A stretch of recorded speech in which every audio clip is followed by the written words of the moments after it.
सरपंच हत्येच्या मुद्द्यावरून सत्ताधारी आणि विरोधक यांच्यात आरोप प्रत्यारोप होत आहेत. घमासान सुरू आहे. काय नेमकं घडतंय जाणून घेऊया. संतोष देशमुखांचं कुटुंब लवकरच मुख्यमंत्र्यांची भेट घेणार. मुख्यमंत्री मसाजोगमध्ये येणार किंवा देशमुख कुटुंबीय मुंबईत जाणार. आरोपींना फाशी देण्याची देशमुख कुटुंबाची मागणी. आरोप सिद्ध झाल्याशिवाय चर्चा करणं योग्य नाही. कुणाचा अदृश्य हात आहे असं सिद्ध झालं तर कारवाई झाली पाहिजे. मुंडेंच्या राजीनाम्याच्या प्रश्नावर प्रफुल्ल पटेल यांची प्रतिक्रिया.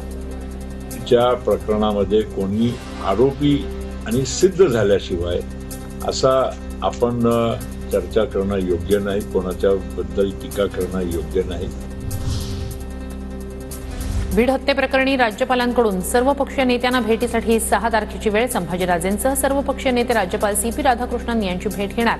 सोमवारी सकाळी 10:30 वाजता घेणार राजभवनात भेट. वाल्मिक कराडच्या जीवाला सत्ताधाऱ्यांकडून धोका. कराडला संपवून पुरावे नष्ट करण्याचा प्रयत्न सत्तेत बसलेल्यांचा असू शकतो. वडेट्टीवार यांच्याकडून भीती व्यक्त. कराड सांगतो की मला माझ्यासाठी सेवक ठेवा, माझ्या जीवाला धोका आहे. त्याचं उत्तर धनंजयने दिलं पाहिजे. त्यामुळे संपवून मुळात सकट पुरावा नष्ट करण्याचा प्रयत्न सुद्धा होऊ शकतो. वाल्मिक कराडच्या जवळचे अधिकारी SIT टीममध्ये आमदार सुरेश धस यांचा आरोप. SITतील अधिकारी बदलण्यासाठी मुख्यमंत्र्यांशी चर्चा करणार.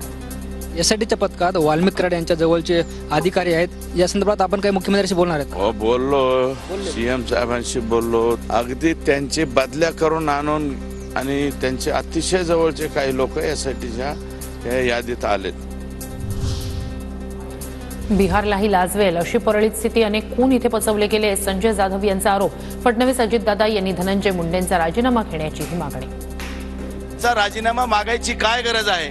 धनंजय मुंडे जर खरे स्वाभिमानी असतील तर त्यांनी नैतिक जबाबदारी स्वीकारून तात्काळ राजीनामा द्यावा. मी या मताचा आहे. कारण वाल्मिक कराड कोण आहे? ह्यांचा राईट हँड. बीड हत्या प्रकरणात तपासासंदर्भात पोलिसांवर विश्वास ठेवायला हवा. सुरेश धस यांचं बोलणं फडणवीसांच्या आदेशानंच सुरू असणार. संजय राऊतांचा आरोप. असं वाटतं की बीडमध्ये आता सुरेश धस पुरेसे आहेत. सुरेश धस यांना देवेंद्र फडणवीसांचा आशीर्वाद आहे. धस साहेब आमचे जे काय बोलत आहेत ते फडणवीसांच्या आशीर्वादाशिवाय बोलणार नाहीत. मी 25 वर्ष आमदार काय बोलायचं ते मला कळतं. सुरेश धस यांचा संजय राऊतांवर जोरदार पलटवार. देवेंद्र फडणवीसांचा आशीर्वाद आहेच, परंतु ह्या बाबतीतली भूमिका ही माझी भूमिका आहे आणि मी जे भूमिका घेतोय त्याला ते सपोर्ट करतायत. मी काही येडाबेडा थोडेच आहे. 25 वर्ष झाला आमदार आहे, त्याच्यामुळं मला कळतं काय बोलायचं आणि काय. धनंजय मुंडे आणि पंकजा मुंडे यांनी मंत्रिपदाचा त्याग करावा. गजानन कीर्तीकर यांची प्रतिक्रिया. शिवसेनेकडून पहिल्यांदाच मुंडे भाऊ बहिणीच्या राजीनाम्याची मागणी.